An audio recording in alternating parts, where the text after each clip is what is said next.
Bismillahirrahmanirrahim. Assalamualaikum warahmatullahi wabarakatuh. Perkenalkan, saya Rian Andrian, peserta Latsar Angkatan 14, anggota kelompok 1, calon pegawai negeri sipil, guru bimbingan dan konseling SMPN 35 Bandung, Dinas Pendidikan Pemerintah Kota Bandung. Pada kesempatan kali ini, saya akan memaparkan ulasan dan refleksi video pada pembelajaran dan pelatihan Agenda 3 dengan materi mengenai peran dan kedudukan ASN dalam NKRI yang diampu oleh Ibu Yuyu Yuningsih. Pada video manajemen ASN berisi kasus mengenai pungutan liar atau yang sering kita dengar dengan sebutan pungli, merupakan perbuatan yang dilakukan oleh individu ataupun pejabat negara dengan meminta pembayaran sejumlah uang, namun uang tersebut tidak sesuai atau tidak berdasar peraturan. Pungli merupakan kasus yang sering kita temui di Indonesia, bahkan dianggap biasa oleh pelaku pungli dan menjadikannya sebagai sumber penghasilan.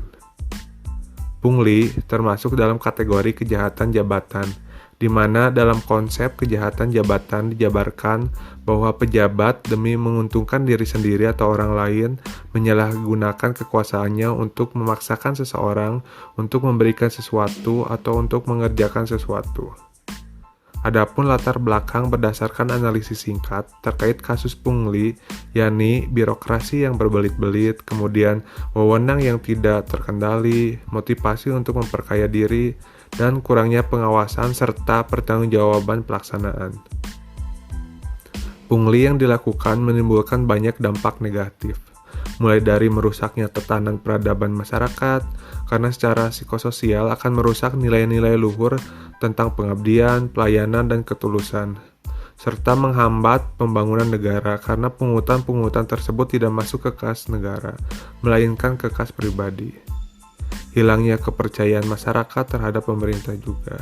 Oleh karena itu, kita sebagai ASN harus bersungguh-sungguh melakukan berbagai upaya untuk memberantas pungli.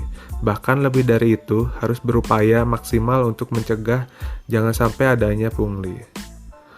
Dapat ditemukan beberapa faktor penyebab pungli jika dianalisis menggunakan diagram fishbone berdasarkan faktor surrounding, yaitu tidak adanya kultur organisasi yang benar, adanya kebiasaan memaklumi pungli juga. Kemudian berdasarkan faktor skills, yakni rendahnya kemampuan dalam pelaksanaan publik. Selanjutnya, faktor supplier, yakni adanya penyalahgunaan wewenang, kemudian penghasilan yang tidak mencukupi, kurangnya integritas pada pelaksanaan layanan, dan gaya hidup yang konsumtif. Dan faktor yang terakhir adalah sistem, yakni lemahnya prosedur layanan, selanjutnya prosedur pelayanan yang panjang serta berbelit-belit, serta tidak adanya sistem terpadu serta terpusat. Adapun cara yang bisa dilakukan untuk mengatasi budaya pungli, yang pertama yakni dari unsur pemerintah dan masyarakat ataupun pribadi. Dari unsur pemerintah dengan cara menegakkan peraturan yang tegas mengenai pelanggaran ataupun pelarangan pungli yang tertuang dalam keputusan Presiden tahun 2016. Mengadakan satuan tugas yang disebut sapu bersih pungli, mencegah pungutan liar yang terjadi di lingkungan masyarakat, memberikan sanksi kepada pelaku pungli dan melaksanakan pelayanan berbasis online.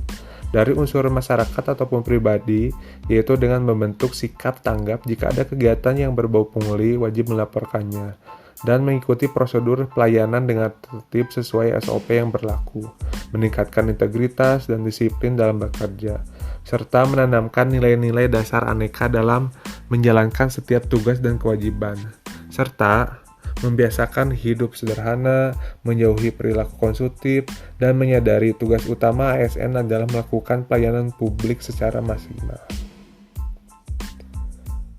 Kemudian, pada video pelayanan publik berisi mengenai buruknya pelayanan publik yang ada di Indonesia.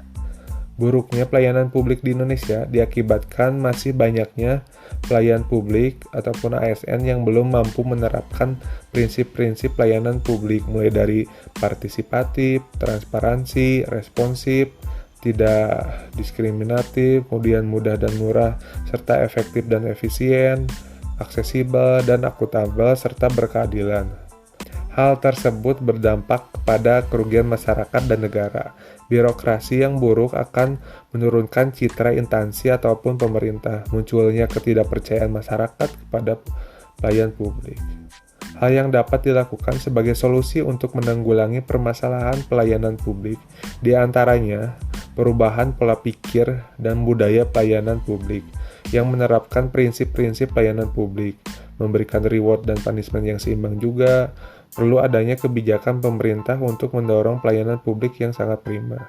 Kemudian perlunya peningkatan kompetensi pelayanan publik, pemenuhan sarana dan prasarana di daerah, serta penerapan sistem berbasis teknologi yang menunjang agar pelayanan publik yang ada di Indonesia semakin maksimal dan optimal.